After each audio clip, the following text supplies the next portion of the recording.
നമുക്കിനി inductance transducer എന്താണെന്നുള്ളത് നോക്കാം. ഓക്കെ, കഴിഞ്ഞ ക്ലാസ്സിൽ നമ്മൾ ജസ്റ്റ് ഒന്ന് പറഞ്ഞു വെച്ചിട്ടുണ്ടായിരുന്നു എന്താണ് ഇൻഡക്റ്റൻസ് ട്രാൻസ്ഡ്യൂസർ എന്ന് പറയുന്നത്. ഓക്കെ, ഈ ഇൻഡക്റ്റൻസ് എന്ന് പറയുന്ന term that is related to the magnetic field. Magnetic ഫീൽഡിനെ റിലേറ്റ് ചെയ്തിട്ടുള്ള ഒരു ടേമാണ് ഇൻഡക്റ്റൻസ് എന്ന് പറയുന്നത്. മാഗ്നറ്റിക് ഫീൽഡിലെ ഇൻഡക്റ്റൻസിനെ വാരി ചെയ്തുകൊണ്ട് കറണ്ട് പ്രൊഡ്യൂസ് ചെയ്യുന്ന ഒരു പ്രോസസ്സാണ് ഇൻഡക്റ്റൻസ് ട്രാൻസ്ഡ്യൂസർ ചെയ്യുന്നത്. ഓക്കെ, അപ്പോൾ ഇതിൻ്റെ ഡെഫിനേഷൻസ് ഒബ്ജക്റ്റീവ്സ് എന്തൊക്കെയാണെന്ന് വെച്ചിട്ടുണ്ടെങ്കിൽ definition, working principle and the different types ഇതൊക്കെയാണ് നമുക്ക് പറയാനുള്ളത്. Transducer works on the principles of induction of magnetic material. Magnetic transducer നമ്മൾ പറഞ്ഞു മാഗ്നറ്റിക് ഫീൽഡിനെ ബേസ് ചെയ്തിട്ടുള്ള ഒരു ടേമാണ് ഇൻഡക്റ്റൻസ് എന്ന് പറയുന്നത്. അപ്പോൾ ഈ ഒരു ഇൻഡക്റ്റൻസ് ചേഞ്ച് ചെയ്യുന്നതിനനുസരിച്ച് output of the transducer changes as per the flux of the circuit. Inductance അല്ലെങ്കിൽ നമ്മൾ എന്തെങ്കിലും ഒരു കാരണങ്ങൾ കൊണ്ട് എന്ത് ചെയ്യും, ഇൻഡക്റ്റൻസിൽ ഒരു ചെറിയ ചേഞ്ചസ് വരുത്തും. ആ ഇൻഡക്റ്റൻസ് ചേഞ്ച് ചെയ്യുന്നതോടുകൂടി അവിടെ ഒരു ഫ്ലക്സ് പ്രൊഡ്യൂസ് ചെയ്യും. ആ ഫ്ലക്സ് പ്രൊഡ്യൂസ് ചെയ്യുന്നതോടുകൂടി നമുക്ക് ഔട്ട്പുട്ടിൽ വേരിയേഷൻസ് വരും. ഒന്നെങ്കിൽ ഔട്ട്പുട്ട് കൂടും അല്ലെങ്കിൽ ഔട്ട്പുട്ട് കുറയും. ഇതാണ് ഇൻഡക്റ്റൻസ് ട്രാൻസ്ഡ്യൂസറിൽ നടക്കുന്ന process. It determines the mechanical displacement. ഇത് മെയിനായിട്ട് ചെക്ക് ചെയ്യുന്നത് ഡിസ്പ്ലേസ്മെന്റിൽ ചേഞ്ച് ഇൻ ഡിസ്പ്ലേസ്മെന്റ്, അതേപോലെ ഡിസ്റ്റൻസ്, ഇങ്ങനെയുള്ള കാര്യങ്ങൾക്കൊക്കെ മെഷർ ചെയ്യാൻ വേണ്ടിയിട്ടാണ് നമ്മൾ ഈ ഇൻഡക്റ്റൻസ് ട്രാൻസ്ഡ്യൂസർ യൂസ് ചെയ്യുന്നത്. ഓക്കെ, ഇവിടെ നോക്കാം. ഇവിടെ ഒരു മാഗ്നറ്റിക് ഫീൽഡ് ഉണ്ട്. ഓക്കെ, ഈ മാഗ്നറ്റിക് ഫീൽഡിന് നോർത്ത് പോളും സൗത്ത് പോളും ഉണ്ട്. ഇതിലേക്ക് നമ്മളൊരു കറണ്ട് കണക്ട് ചെയ്തിട്ടുണ്ട്, ഒരു കറണ്ട് പാസ് ചെയ്യുന്നുണ്ട്. ഇങ്ങനെ കറണ്ട് പാസ് ചെയ്യുന്ന സമയത്ത് ഇവിടെ നോക്കാം, നമ്മളിവിടെ വോൾട്ടേജ് സപ്ലൈ ചെയ്യുന്നുണ്ട്. വോൾട്ടേജ് സപ്ലൈ ചെയ്യുന്ന സമയത്ത് എന്ത് പ്രൊഡ്യൂസ് ചെയ്യും? ഈ വോൾട്ടേജും ഈ മാഗ്നറ്റിക് ഫീൽഡും കൂടി ഉണ്ടാവുന്ന ഒരു പ്രോസസ്സ് കാരണം അവിടെ ഒരു ഫ്ലക്സ് ക്രിയേറ്റ് ചെയ്യും. ഈ ഫ്ലക്സ് എന്ത് ചെയ്യും? വാരി ചെയ്യും. നമ്മൾ അപ്ലൈ ചെയ്യുന്ന കറണ്ടിനനുസരിച്ച്, നമ്മൾ കൊടുക്കുന്ന ഇൻപുട്ടിനനുസരിച്ച് ഈ ഫ്ലക്സ് വാരി ചെയ്യും. ഈ ഫ്ലക്സ് വാരി ചെയ്യുന്നത് നമുക്ക് എവിടുന്ന് മനസ്സിലാക്കാൻ പറ്റും? ഇവിടെ ഒരു മീറ്റർ സ്കെയിൽ ഉണ്ട് അല്ലെ? ആ മീറ്റർ യൂസ് ചെയ്തിട്ട് നമുക്ക് എന്ത് മനസ്സിലാക്കാൻ പറ്റും? ഇവിടെ നോക്കാം, അത് കണ്ടോ, ഇവിടെ ഒരു മീറ്റർ ഉണ്ട്. ഈ മീറ്ററിന്റെ വാരിയേഷൻസ് അവിടെ കാണിക്കും. ഈ വാരിയേഷൻസിനനുസരിച്ച് അവിടെ ഔട്ട്പുട്ടിൽ ചേഞ്ചസ് വരും. ഇതാണ് ഇൻഡക്റ്റൻസ് ട്രാൻസ്ഡ്യൂസറിൽ നടക്കുന്ന പ്രോസസ്. ഓക്കെ, ഇനി ഇൻഡക്റ്റൻസ് ട്രാൻസ്ഡ്യൂസർ മെയിനായിട്ട് 3 തരത്തിലാണുള്ളത്. Self inductance transducer, mutual inductance transducer and change of eddy current. ഇങ്ങനെ 3 എണ്ണമാണ് നമ്മുടെ ഇൻഡക്റ്റൻസ് ട്രാൻസ്ഡ്യൂസർ എന്ന് പറയുന്നത്. ഓക്കെ, നമുക്ക് ഓരോന്നും എന്താണെന്നുള്ളത് നോക്കാം. ആദ്യം definition. The basic principle is that self-inductance of a single coil or the mutual inductance distance between two coils is changed by the quantity to be measured, that is measurement. Usually the measurement could be rotary or linear displacement, force, pressure, torque, velocity, acceleration and vibration.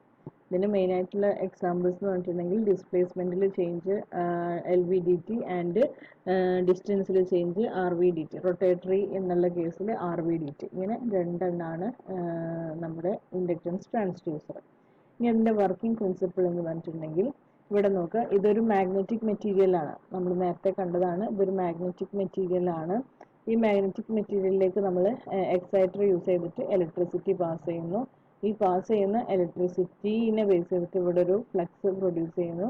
ആ flux നമുക്കിവിടെ മീറ്ററിൽ read ചെയ്യാൻ പറ്റും. ഇനി നമ്മളിവിടെ ഒരു iron device നമ്മളിവിടെ connect ചെയ്യുന്നുണ്ട്. ഈ അയൺ ഡിവൈസ് നമ്മൾ മേലോട്ട് കൊണ്ടുപോവുകയാണെങ്കിൽ അവിടെ ഫ്ലക്സ് ഒന്ന് റെഡ്യൂസ് ചെയ്യും. അതിനനുസരിച്ച് കറണ്ടിൽ വേരിയേഷൻ ഉണ്ടാവും. താഴോട്ട് വരികയാണെന്നുണ്ടെങ്കിൽ അവിടെയും ഫ്ലക്സിൽ വേരിയേഷൻസ് വരും. അത് നമുക്ക് ഈ മീറ്ററിൽ സ്പെസിഫൈ ചെയ്ത് കാണാൻ പറ്റും. ഓക്കെ, ഇനി 3 തരത്തിലാണ് ഇൻഡക്റ്റൻസ് ട്രാൻസ്ഡ്യൂസർ വർക്ക് ചെയ്യുന്നത്. ഒന്ന് അതിൻ്റെ സെൽഫ് ഇൻഡക്റ്റൻസിൽ ചേഞ്ച് വരുത്തിയിട്ട്, പിന്നൊന്ന് മ്യൂച്വൽ ഇൻഡക്റ്റൻസിൽ ചേഞ്ച് വരുത്തിയിട്ട്, പിന്നൊന്ന് production of eddy current. Okay, first self inductance change എന്നുള്ളത് എടുക്കാം. ഓക്കെ, ഇതിൽ self inductance of a coil is given by, നമുക്ക് ഓൾറെഡി ഒരു ഇക്വേഷൻ ഉണ്ട്. Self inductance of a coil is given by the equation L is equal to n square by R. n square by R എന്ന് പറയുന്ന ഒരു equation നമ്മൾ എടുത്തിട്ടുണ്ട്. Self inductance of a coil, ഒരു കോയിലിന്റെ സെൽഫ് ഇൻഡക്റ്റൻസ് കാണാനുള്ള equation ആണ് L is equal to n square by R എന്ന് പറയുന്നത്. ഓക്കെ, ഇതിലെ R എന്ന് പറയുന്നത് റിലക്റ്റൻസ് ആണ്. R can be derived by the following equation. R എന്ന് പറയുന്നത് ആ ഡിവൈസിന്റെ റിലക്റ്റൻസ് ആണ്. That is derived from the equation R is equal to small letter L divided by mu A. The inductance equation can become like the following. അപ്പോൾ നമ്മൾ ഈ ഒരു equation ഫസ്റ്റിലത്തെ ക്യാപിറ്റൽ ലെറ്റർ എല്ലിൽ അപ്ലൈ ചെയ്യുകയാണെന്നുണ്ടെങ്കിൽ n square mu A by L എന്നാവും equation. A എന്ന് പറയുന്നത് കോയിലിന്റെ ക്രോസ് സെക്ഷൻ ഏരിയാസ് ആണ്. എൽ എന്ന് പറയുന്നത് സെൽഫ് ഇൻഡക്റ്റൻസ് ആണ്. n എന്ന് പറയുന്നത് number of turns of the coil, കോയിലിന്റെ നമ്പർ ഓഫ് ടേൺസ് ആണ്. R എന്ന് പറയുന്നത് റിലക്റ്റൻസ് ആണ്. ഓക്കെ, ഇനി the final equation is L is equal to n square mu A by L. ഇനി ഇതിൽ നമുക്ക് A by L നെ നമുക്ക് വേണമെങ്കിൽ G, ക്യാപിറ്റൽ G എന്നുള്ള ഒരു ലെറ്റർ കൊടുക്കാൻ പറ്റും. So n square mu A എന്നായിട്ട് ഇക്വേഷനെ നമുക്ക് വേണമെങ്കിൽ മാറ്റി എഴുതാം. ഓക്കെ, ഇവിടെ നോക്കാം. ഇവിടെ അതിൻ്റെ ഒരു ഇക്വേഷൻ പിക്ചോറിക്കൽ റെപ്രസെൻറ്റേഷൻ കാണിച്ചിട്ടുണ്ട്. നമ്മൾ ഓൾറെഡി കണ്ട അതേ പ്രോസസ്സ് തന്നെയാണ്. As the air gap changes, flux changes. ഇവിടുത്തെ എയർ ഗ്യാപ്പ് ചേഞ്ച് ചെയ്യുന്നതിനനുസരിച്ച് ഫ്ലക്സിൽ വേരിയേഷൻസ് സംഭവിക്കുന്നു. ആ ഫ്ലക്സിലുള്ള വേരിയേഷൻസ് നമുക്കിവിടെ മീറ്ററിൽ ഡിറ്റർമൈൻസ് ദ മെക്കാനിക്കൽ ഡിസ്പ്ലേസ്മെന്റ്. നമ്മൾ എങ്ങനെയാണ് ആ ഫ്ലക്സിൽ ചേഞ്ചസ് വരുത്തുക? ഈ ഇതിലെ എയർ ഗ്യാപ്പ് കുറച്ചും കൂട്ടിക്കൊണ്ട് നമുക്ക് എന്ത് ചെയ്യാൻ പറ്റും?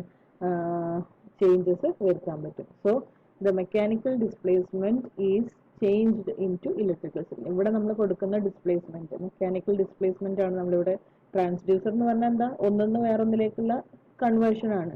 സോ ഇവിടുത്തെ മെക്കാനിക്കൽ ഡിസ്പ്ലേസ്മെന്റ് എന്തിലേക്ക് കൺവേർട്ട് ചെയ്യുന്നുണ്ട്? ഇലക്ട്രിക്കൽ സിഗ്നൽ ആയിട്ട് കൺവേർട്ട് ചെയ്യുന്നുണ്ട്. In the case of inductance transducer, self inductance. Okay, അപ്പോൾ ഇത്രയാണ് നമുക്ക് സെൽഫ് ഇൻഡക്റ്റൻസ് ട്രാൻസ്ഡ്യൂസറിൽ പറയാനുള്ളത്. ഓക്കെ, ഇനി നെക്സ്റ്റ് വരുന്നത് മ്യൂച്വൽ ഇൻഡക്റ്റൻസ് ചേഞ്ച് എന്ന് പറയുന്ന കേസാണ്. മ്യൂച്വൽ എന്ന് പറഞ്ഞു കഴിഞ്ഞാൽ തന്നെ എന്താണ്? രണ്ട് എണ്ണം എന്തായാലും ഉണ്ട് അല്ലേ? രണ്ട് ട്രാൻസ്ഡ്യൂസർ, അതായത് രണ്ട് ഡിവൈസ് ഒരേ സമയം വർക്ക്ഔട്ട് ചെയ്യുന്നതാണ് ഈ മ്യൂച്വൽ ഇൻഡക്റ്റൻസ് എന്നുള്ള കേസിൽ പറയുന്നത്. മ്യൂച്വൽ ഇൻഡക്റ്റൻസ് നമുക്ക് ഫൈൻഡ് ചെയ്യാൻ mutual inductance between two coils is given by mutual inductance M is equal to root of K into root of L1 dot L2. ഇവിടെ K എന്നുള്ള ഒരു ടേമും കൂടി അതിൻ്റെ ഇടയിലുണ്ട് കേട്ടോ. K into root of L1 and L2. K എന്ന് പറയുന്നത് coefficient of coupling ആണ്. L1 and L2 എന്ന് പറയുന്നത് self inductance of the each coil. ഇപ്പോൾ L1 എന്ന് പറയുന്നത് self inductance of coil 1 and L2 എന്ന് പറയുന്നത് self inductance of the coil 2. അപ്പോൾ സെൽഫ് ഇൻഡക്റ്റൻസ് വെച്ചിട്ട് എങ്ങനെയാണ് ചേഞ്ച് വരുന്നത് എന്നുള്ളത് നമ്മൾ നേരത്തെ കണ്ടു. അപ്പോൾ ആ രീതിയിൽ നമുക്ക് എന്ത് ചെയ്യാൻ പറ്റും? രണ്ട് ഡിവൈസിൻ്റെയും സെൽഫ് ഇൻഡക്റ്റൻസ് ചേഞ്ച് ചെയ്തിട്ട്, അല്ലെങ്കിൽ ഏതെങ്കിലും ഒന്നിൻ്റെ സെൽഫ് ഇൻഡക്റ്റൻസ് ചേഞ്ച് ചെയ്തിട്ട് നമുക്ക് ഫ്ലക്സിൽ വേരിയേഷൻസ് ഉണ്ടാകുന്നു. ആ ഫ്ലക്സിലുള്ള വേരിയേഷൻസിനെ ബേസ് ചെയ്തിട്ട് കറണ്ട് പ്രൊഡ്യൂസ് ചെയ്യുന്നതിലും വേരിയേഷൻസ് സംഭവിക്കുന്നു. അതാണ് ഒരു മെത്തേഡ്. പിന്നെ ഒരു മെത്തേഡ് എന്ന് പറഞ്ഞിട്ടുണ്ടെങ്കിൽ coefficient of coupling K on the distance and the orientation between the two coils. രണ്ട് കോയിൽസിന്റെ ഇടയിലുള്ള ഡിസ്റ്റൻസ്, സ്പേസ്, രണ്ട് കോയിൽസിന്റെ ഇടയിലുള്ള സ്പേസും ഓറിയന്റേഷനും ചേഞ്ച് ചെയ്തുകൊണ്ട് നമുക്ക് എന്ത് കറണ്ടിൽ അല്ലെങ്കിൽ ഇൻഡക്റ്റൻസിൽ ചേഞ്ചസ് വരുത്താം. അതാണ് രണ്ട് മെത്തേഡ്. അപ്പോൾ ഒന്നെങ്കിൽ എന്ത് ചെയ്യാം? സെൽഫ് ഇൻഡക്റ്റൻസ് ചേഞ്ച് ചെയ്തിട്ട് കറണ്ടിൽ പ്രൊഡ്യൂസ് ചെയ്യുന്ന ഔട്ട്പുട്ടിൽ വേരിയേഷൻസ് വരുത്തുന്നതാണ് ഒരു മെത്തേഡ്. വേറൊരു മെത്തേഡ് എന്ന് പറഞ്ഞിട്ടുണ്ടെങ്കിൽ കോഎഫിഷ്യന്റ് ഓഫ് കപ്ലിംഗ്, അതായത് ഡിസ്റ്റൻസ്, രണ്ട് പ്ലേറ്റ് തമ്മിലുള്ള ഡിസ്റ്റൻസും ഓറിയന്റേഷനും ചേഞ്ച് ചെയ്തുകൊണ്ട് നമുക്ക് എന്ത് ചെയ്യാൻ പറ്റും? ഈ ചേഞ്ചസ് ക്രിയേറ്റ് ചെയ്യാൻ പറ്റും. ഓക്കെ, അപ്പോൾ ഇങ്ങനെ രണ്ട് മെത്തേഡിലൂടെ നമുക്ക് മ്യൂച്വൽ ഇൻഡക്റ്റൻസ് ചേഞ്ച് വരുത്താം. ഇവിടെ നോക്കാം, ഇവിടെ രണ്ട് ഡിവൈസ് ഉണ്ട്. ഈ ബ്ലൂ കളറിൽ കാണുന്നത് ഒരു കോയിലും ഈ റെഡ് കളറിൽ കാണുന്നത് വേറൊരു കോയിലുമാണ്. അപ്പോൾ ഇവിടെ ഇത് തമ്മിൽ ഉള്ള ഡിസ്റ്റൻസ് ചേഞ്ച് വരുത്തിക്കൊണ്ട് നമുക്ക് എന്ത് ചെയ്യാൻ പറ്റും, ഡിസ്പ്ലേസ്മെന്റ് ചേഞ്ചസ് വരുത്തിക്കൊണ്ടും നമുക്ക് ഇൻഡക്റ്റൻസ് പ്രൊഡ്യൂസ് ചെയ്യാം. ഇനി ചില സമയത്ത് ഡിവൈസിനെ പ്രൈമറി ഡിവൈസ് ആയിട്ടും സെക്കൻഡറി ഡിവൈസ് ആയിട്ടും നമ്മൾ യൂസ് ചെയ്യാറുണ്ട്. ആ രീതിയിലും നമുക്ക് എന്ത് ചെയ്യാൻ പറ്റും, ഇൻഡക്റ്റൻസ് ചേഞ്ച് ചെയ്തിട്ട് എക്സിക്യൂട്ട് ചെയ്യാൻ പറ്റും. ഓക്കെ, അപ്പൊ ഈ ഒരു ഇക്വേഷൻ ആണ് നിങ്ങൾ ഇവിടെ നോക്കേണ്ടത്. M is equal to K into root of L1 L2. L1 L2 എന്ന് പറയുന്നത് സെൽഫ് ഇൻഡക്റ്റൻസ് ആണ്. അതേപോലെ തന്നെ കെ എന്ന് പറയുന്നത് കോഎഫിഷ്യന്റ് ഓഫ് കപ്ലിംഗ് ആണ്. Is depends on the distance of the separation. K എന്ന് പറയുന്നത് ഡിസ്റ്റൻസ് ഓഫ് സെപ്പറേഷൻ, അതായത് രണ്ട് കോയിൽസ് തമ്മിലുള്ള ഡിസ്റ്റൻസിനെ ബേസ് ചെയ്തിട്ട് അതിന്റെ ഓറിയന്റേഷനെ ബേസ് ചെയ്തിട്ടുള്ളതാണ് കെ വരുന്നത്. സെൽഫ് ഇൻഡക്റ്റൻസിനെ ബേസ് ചെയ്തിട്ട് L1ന്റെ സെൽഫ് ഇൻഡക്റ്റൻസും L2ന്റെ സെൽഫ് ഇൻഡക്റ്റൻസും ചേഞ്ച് ചെയ്തിട്ടും നമുക്ക് എന്ത് ക്രിയേറ്റ് ചെയ്യാം, കറന്റില് വേരിയേഷൻസ് അല്ലെങ്കിൽ പ്രൊഡ്യൂസ് ചെയ്യുന്ന ഔട്ട്പുട്ടിൽ വേരിയേഷൻസ് സംഭവിക്കാം. ഇവിടെ ഒരു കോയിൽ എന്താവും, ഫിക്സഡ് ആയിട്ടായിരിക്കും ഉണ്ടാവുക. വേറെ ഒന്ന് മൂവ് ചെയ്തുകൊണ്ടായിരിക്കും ഉണ്ടാവുക. ഈ മൂവ് ചെയ്യുന്നതിനനുസരിച്ച് അടുത്തേക്ക് കൊണ്ടുവരുമ്പോഴും ചേഞ്ച് സംഭവിക്കും, ദൂരേക്ക് കൊണ്ടുവരുമ്പോഴും ചേഞ്ച് സംഭവിക്കും. ഈ ചേഞ്ച് മെഷർ ചെയ്തുകൊണ്ടാണ് നമ്മൾ എന്ത് ഔട്ട്പുട്ടിൽ വേരിയേഷൻസ് മനസ്സിലാക്കുന്നത്. ദെൻ ഈ ഔട്ട്പുട്ട് വേരിയേഷൻസ്, ഇപ്പൊ നമ്മളൊരു 2 ആണ് ഔട്ട്പുട്ട് വേരിയേഷൻസ് ഉണ്ടെങ്കിൽ അതിന് കറസ്പോണ്ടിങ് ആയിട്ട് എത്ര ഔട്ട്പുട്ട് ആണ് എന്നുള്ളത് നമുക്കൊരു കൊളാബറേറ്റഡ് ടേബിൾ നമ്മൾ എടുത്തിട്ടുണ്ടായിരിക്കും. അതിനനുസരിച്ച് നമുക്ക് ഫൈൻഡ് ചെയ്യാൻ പറ്റും.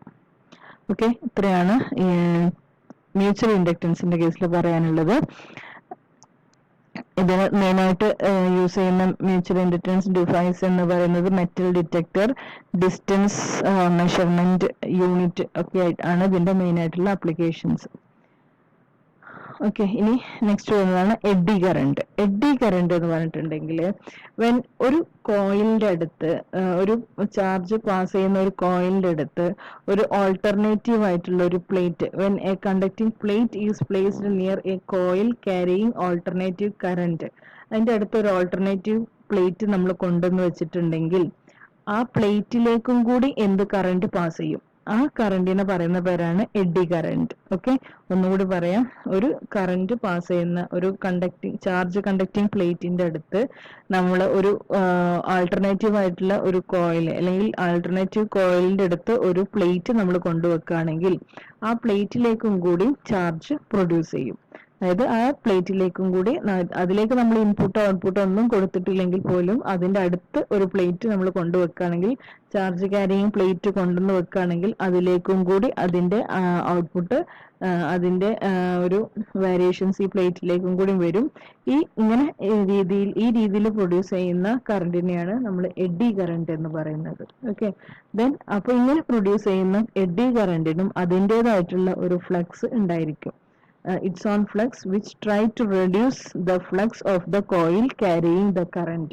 എന്നിട്ട് ഈ ഫ്ലക്സ് എന്ത് ചെയ്യും, ഇപ്പൊ പുതിയതായിട്ട് വന്ന പ്ലേറ്റിൽ ഉണ്ടായ ഫ്ലക്സ് എന്ത് ചെയ്യും, ആദ്യമുള്ള കോയിലിന്റെ ഫ്ലക്സിനെ കുറയ്ക്കാൻ വേണ്ടിയിട്ടുള്ള ഒരു ശ്രമം നടത്തും. അപ്പോൾ ഈ ശ്രമത്തിന്റെ ഭാഗമായിട്ട് എന്ത് ചെയ്യും, ഔട്ട്പുട്ടിൽ വേരിയേഷൻസ് സംഭവിക്കും. അതാണ് എഡ്ഡി കറന്റ് പ്രൊഡക്ഷൻ എന്നുള്ള കേസിൽ നമുക്ക് പറയാനുള്ളത്. ഓക്കെ, അപ്പോൾ ഈ nearer coil, the nearer coil higher will be the eddy current is second coil, and the higher the reduction in the inductance of the current conducting coil between the two coils. Okay, when a conducting plate is placed near a coil carrying alternative current, a circulating current is induced in the plate called eddy current. Okay, when a coil is placed near to an alternating current carrying conductor, or eddy current is induced in it. The induced flux is proportional to the eddy current. Induce ചെയ്തിരിക്കുന്ന current proportional to the eddy current. This induced flux tries to reduce the flux of the carrying coil. കോയിലിന്റെ ഫ്ലക്സിനെ reduce ചെയ്യാൻ വേണ്ടിയിട്ടുള്ള ഒരു ശ്രമം നടത്തും. Oppose of the കോയിലിനെ അല്ലെങ്കിൽ അതിന് കുറയ്ക്കാനുള്ള ഒരു ശ്രമമാണ് നടത്തുന്നത്. അതിനെ ബേസ് ചെയ്തിട്ട് ഔട്ട്പുട്ടിൽ വേരിയേഷൻസ് സംഭവിക്കുന്നു. അതാണ് എഡ്ഡി കറന്റിന്റെ കേസിൽ സംഭവിക്കുന്നത്. ഇതിന്റെ മെയിൻ ആയിട്ടുള്ള അപ്ലിക്കേഷൻസ് ഒക്കെയാണ് ഇവിടെ പറയുന്നത്. ദെൻ അഡ്വാൻറ്റേജും ഡിസഡ്വാൻറ്റേജസും പറയുന്നുണ്ട്. The responsibility of the transducer is high, load effect will be reduced and strong against the ecological quantity. Disadvantage എന്നുണ്ടെങ്കിൽ the operating range will be reduced due to the side effects and the working temperature should be under the cure temperature sensitive of the magnetic field. Okay.